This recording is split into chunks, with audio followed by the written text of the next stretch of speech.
PET course code 522 का जो expected question paper है वो बनाया गया है। इसमें अगर कोई प्रॉब्लम्स है तो कमेंट कर लेंगे, कुछ दिक्कतें आएंगी इसके अंदर। Understanding elementary school childs, question 1 to 10 जो है 2 मार्क्स से रहेंगे। पहला भी क्वेश्चन पेपर बिल्कुल ऐसा ही आएगा। एनओएस में ऐसे ही उन्होंने रिकमेंडेशन दी है कि 2-2 नंबर के 10 क्वेश्चन आएंगे 2 मार्क्स के, और 7 क्वेश्चन आएंगे 5 मार्क्स से, और 2 क्वेश्चन जो है वो 10 मार्क्स के होंगे। इंटरनल चॉइस से होंगे, बट फर्स्ट पार्ट जो है वो कंपलसरी होगा 2 मार्क्स का। क्वेश्चन नंबर फर्स्ट है, what do you understand by first generation childs. जो बच्चा जो है पहली बार स्कूल में, किसी जिसके पेरेंट्स जो हैं अनपढ़ रहे हैं, इलिटरेट रहे हैं, उनका बच्चा पहली बार स्कूल में जाता है तो फर्स्ट जनरेशन चाइल्ड कहते हैं उसको। What do you mean by child trafficking, क्या होता है कि इमोरल पर्पज के लिए बच्चे की सेल वगैरह जो है वो डिटेल में पढ़ेंगे तो पता लीजिए चाइल्ड ट्रैफिकिंग क्या होता है। डिफरेंस बिटवीन चाइल्डहुड और एडोलेसेंट्स में क्या अंतर होता है। What does refer to cognitive development, cognitive means mind से होता है, इसके विकास से क्या मतलब होता है।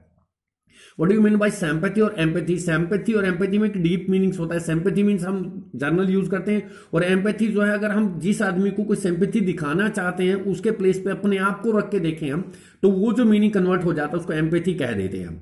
Right the name of stages of human development की स्टेजेस क्या है, फर्स्ट यूनिट से है ये। What are the bad habits that can develop in the adolescent age में, बच्चों के अंदर कौन सी बैड हैबिट्स आ सकती हैं। डिफरेंशिएट बिटवीन इंट्रोवर्ट और एक्सट्रोवर्ट में क्या डिफरेंस होता है। इंट्रोवर्ट चाइल्ड जो होता है वो अपने आप में खोने वाला होता है, दूसरों से ज्यादा रिजर्व रहता है, किसी से बात नहीं करके खुश होता है।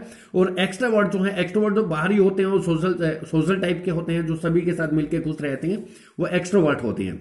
Right the full form NCPCR होता है the national commission for protection of child right. ये 2007 में आया था, यूनाइटेड नेशंस ने पहले जो है 1989 में दिया था, उसके बाद इन्होंने इंडियन ने दिया था। The national commission for protection of child right इसकी फुल फॉर्म है। And it's contribution about child rights के बारे में इसके क्या क्या कॉन्ट्रीब्यूशन रहे हैं वो डिटेल में अपने पास है। 10th, what does refer to vocational problem of adolescents के अंदर वोकेशनल प्रॉब्लम, वोकेशन होता है प्रोफेशन, कि वो कौन सा प्रोफेशन अडॉप्ट करना चाहते हैं, किसके काबिल हैं, कितने % नंबर है, सारी चीजें इसमें वोकेशनल प्रॉब्लम बच्चों के सामने खड़ी हो जाती हैं, वो डिस्कस की जाएंगी इसके अंदर। क्वेश्चन नंबर 11 to 19 में 7 अटेम्प्ट करने हैं, 5 मार्क्स का एक 5-5 नंबर के रहेंगे 5 मार्क्स के। 11, what were the basic process of learning in ancient India के अंदर बेसिक प्रोसेस क्या थे अपने सीखने की, किस तरीके से सीखा जाता था। मनना, निधि, ध्यान, वो 3 चीजें आएंगी। सर्वना। 12th में describe the role of teacher in development task of an adolescent, teachers का रोल क्या है एडोलेसेंट्स के अंदर। What can a teacher do for children protection against any kind of exploitation and anywhere? What can a teachers do? Teachers जो है एक children's को protect कैसे कर सकता है स्कूल में, स्कूल से बाहर, किसी भी प्रकार का क्या क्या उसको स्ट्रेटजी अडॉप्ट करनी पड़ेगी प्रोटेक्शन के लिए। 14th में describe psychological and socio culture problem fed by children childhood, बच्चों को किस प्रकार की साइकोलॉजिकल सोशो कल्चर प्रॉब्लम जो है वो फेस की जाती है उनके चाइल्डहुड में। 15, how can learning and development take place in socio culture environment of a child, learning और डेवलपमेंट घर पे कैसे होता है, समाज में कैसे होता है, सोसाइटी में, एट होम, ये चीज इसमें डिस्कस होंगी। What kind of environment need to be created for conducive learning, के लिए किस प्रकार का इन्वायरमेंट हमें करना पड़ेगा सुविधाजनक तरीके से, ताकि बच्चा जो अच्छी तरीके से अंडरस्टैंड कर सके उसको। What are the major characteristic of childhood stage की प्रमुख स्टेज कैरेक्टरिस्टिक्स क्या होती हैं। What are the essential feature of inclusive classroom, inclusive classroom में से हर कैटेगरी के, हर सोसाइटी के, अपर क्लास के, मेंटली रिटार्डेड सभी बच्चे जो उसमें शामिल होते हैं, उसके एसेंशियल फीचर्स किस प्रकार का क्लासरूम चलाया जाता है वो बतानी है इसके अंदर।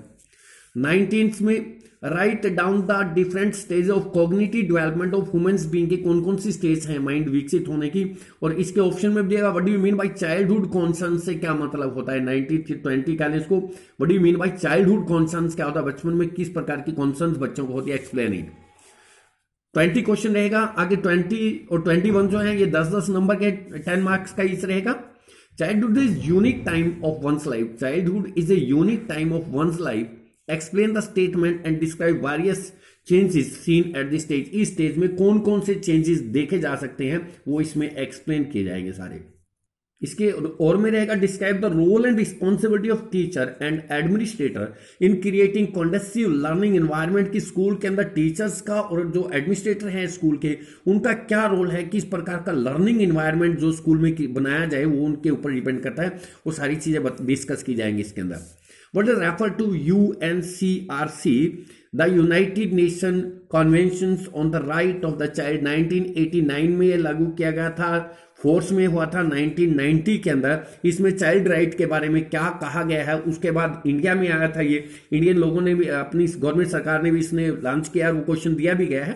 What is referred to UNCRC, the United Nations Conventions on the Right of the Child, and it come into force, and which are the, when did it come into force? ये 1990 में, 1990 में फोर्स में हुआ था, लागू हुआ था। And which are the major right highlighted by UNCRC ने, बच्चों को कौन कौन से राइट्स इसमें हाईलाइट किए गए थे, वो लगभग अपने इंडियंस भी वही हैं और उनके भी लगभग सेम है, थोड़ा सा डिफरेंस रहेगा इसके। और में what are the common socio emotional problem in childhood and what are the causes, भाई सोशो इमोशनल प्रॉब्लम चाइल्डहुड में बच्चे की क्या हो जाती हैं, उसके मेन कारण क्या क्या होते हैं। Discuss the role of teacher और family in bringing effective health and hygiene among children, teachers का और परिवार का क्या रोल होता है बच्चों को स्वास्थ्य के बारे में, उनके हाइजीन के बारे में बताने के लिए। अगर कोई इस पेपर में, क्वेश्चन पेपर के अंदर अगर कोई प्रॉब्लम है तो कमेंट कर सकते हैं, अगर कोई चीज समझ में नहीं आती तो उसके ऊपर बता सकते हैं इसके ऊपर।